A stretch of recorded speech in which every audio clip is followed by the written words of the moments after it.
58th edition of Muhlenberg and Moravian football, all about bragging rights. The two Lehigh Valley Division III colleges finding wins hard to come by in the 2009 season, both just 2 victories in 9 outings. This year's showdown taking place in Allentown's West End, Scotty Wood Stadium on Frank Marino Field. Former great head football coach of the Mules. Moravian in punt formation. This in a scoreless ball game in the second quarter. Muhlenberg's Steve Nisley with a nice return of 28 yards will take it to the Moravian 19. Quarterback Dan Dahan then from 6 yards out will find Steve Liparini for the 6-pointer.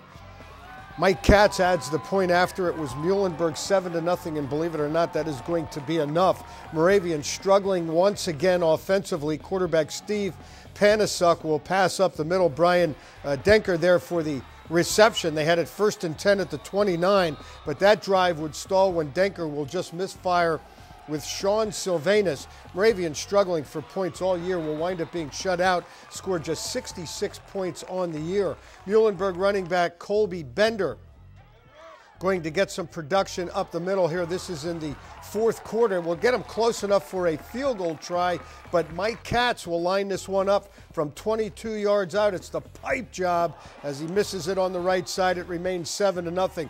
Moravian trying to battle back. Panasuk with the ball up in the air, but Chris Hartzell coming up with the interception for the Mules. Muhlenberg would go on and win this defensive struggle between these two teams by a final of 7-0. Mules wind up 3-7, while Moravian winds up 2-8 on the year. Well, I thought we played pretty well on defense. I thought we played pretty hard, and we got enough points to win. I really felt our defensive line played great. I wasn't sure coming into the game. I know they're pretty good offensive line-wise, and I was hoping we could put some pressure on them. The one thing I know, I'm not really sure what the stats are, but I think we had good pressure on them all day.